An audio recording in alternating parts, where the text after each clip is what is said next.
estamos de volta com mais uma aula de ciências. E hoje o assunto, para dar continuidade ao que a gente estava estudando, é a crosta terrestre.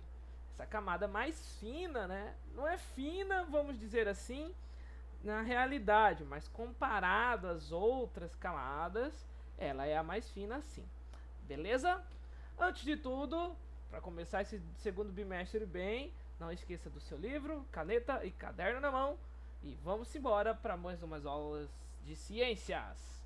Bom, capítulo 4, a crosta terrestre, rochas e minerais. Bom, quando eu ouvi a primeira vez falando pra mim, você já ouviu a rocha? Eu fiquei imaginando alguém encostado numa pedra ouvindo uma rocha. Bom, aí depois eu fui descobrir realmente que não era uma rocha, na verdade, era o nome do ritmo, a rocha. Bom, enfim, né? Piadas à parte, vamos agora com a primeira pergunta que o seu livro, página 54, né, capítulo 4, vai fazer para você, né? Você sabe o que são rochas?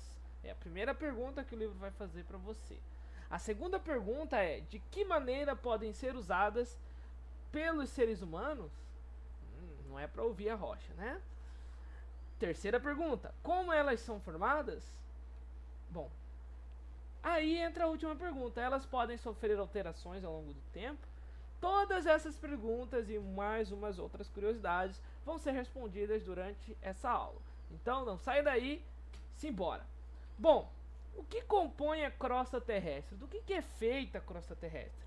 Somente 33% forma os continentes. Ou seja, a crosta terrestre, 33% é terra.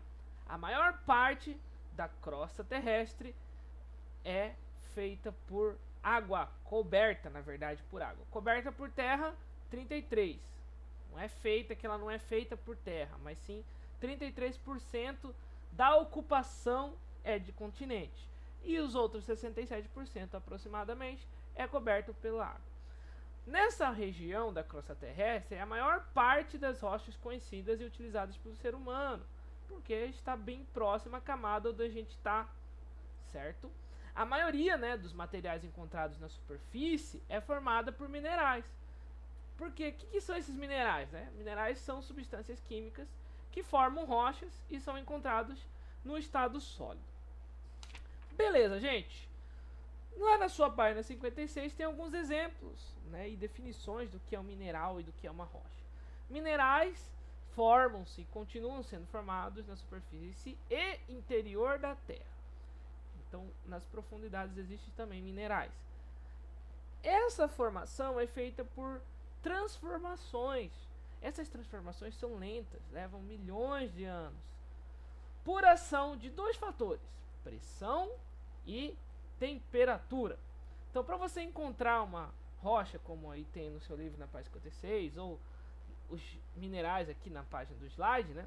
Tem o talco, o gesso, quartzo, até o diamante. Todos eles são exemplos de minerais. E para formar demora muito tempo. Por isso que o diamante também é tão precioso. Além de ser raro, ele demora muito tempo para ser formado. As rochas, elas são formadas por minerais e elas são classificadas de acordo com a sua composição, ou seja, do que ela é feita. Então, por exemplo, as rochas ígneas. Ígnea vem de fogo, do latim, que significa ignis, né? Fogo. E daí elas são formadas pelo resfriamento do magma. Lembra do magma? Isso, aquele material, né, em fusão, muito quente. Claro que quando ele sai forma lava, né? Mas ele pode dar origem no interior ou quando ele sai na forma de lava, numa erupção vulcânica. Então ele é capaz sim de formar uma rocha ígnea ou rocha magmática. Exemplos: granito, basalto, pedras pomos. Vou trazer aqui alguns exemplos para vocês. A primeiro tipo de rocha magmática que nós temos são as rochas consideradas intrusivas. Dentro, por isso que eu falo forma-se no interior. Então só não esquecer, rocha intrusiva é um macete para lembrar. Então, como ela forma o interior, o magma é empurrado para dentro de algumas fendas e outras camadas de rocha. né? E aí tem o granito, como eu acabei de falar para vocês agorinha. O granito é usado para várias coisas, você pode encontrar ele em escadas, em bancadas, como exemplo aqui da pia, né? Em eletrodoméstico, revestimento de parede, no chão, tudo isso é feito a partir dessa pedra chamada granito. É caro? Sim, é caro, não é tão fácil encontrar granito assim não. Você não tropeça no granito aí na sua rua. Próximo exemplo, rochas ígneas extrusivas, para fora. Então, ao contrário da intrusiva, a rocha extrusiva são formadas na crosta terrestre através do resfriamento rápido do magma.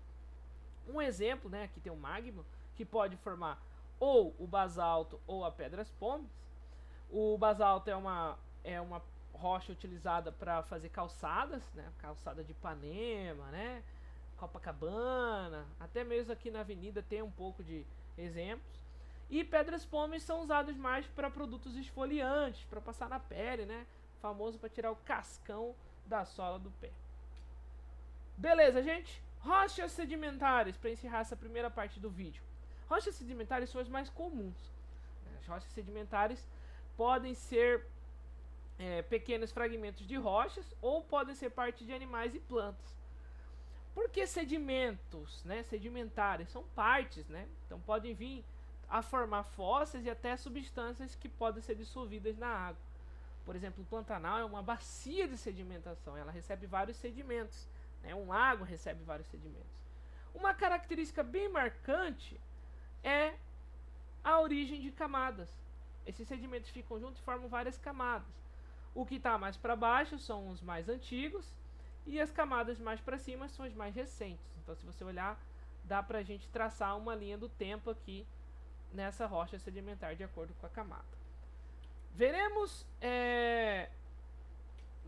vamos ver nesse vídeo ainda, de esquecer de falar dos exemplos. Aí a gente entra na atividade. Exemplos das rochas sedimentares, nós temos o arenito, que são formados principalmente de grãos de areias compactados, sofrendo desgaste. Ó, dá pra ver as camadas aqui. E eles têm a característica de ter essas formas diferentes por conta da chuva e do vento. Tem o argilito, que vem de argila, que é formado pelo desgaste de rochas feitas de feldspalto, que é um composto da argila. Temos aqui do lado direito. E o último, que é o calcário, que a gente vê aqui nos nossos morros próximo à cidade, né? Que são as rochas calcárias. São rochas sedimentares que têm 30% de carbonato de cálcio. Ela é matéria-prima para o cimento. E daí, por isso, que não é à toa que tem uma fábrica de cimento aqui na nossa cidade.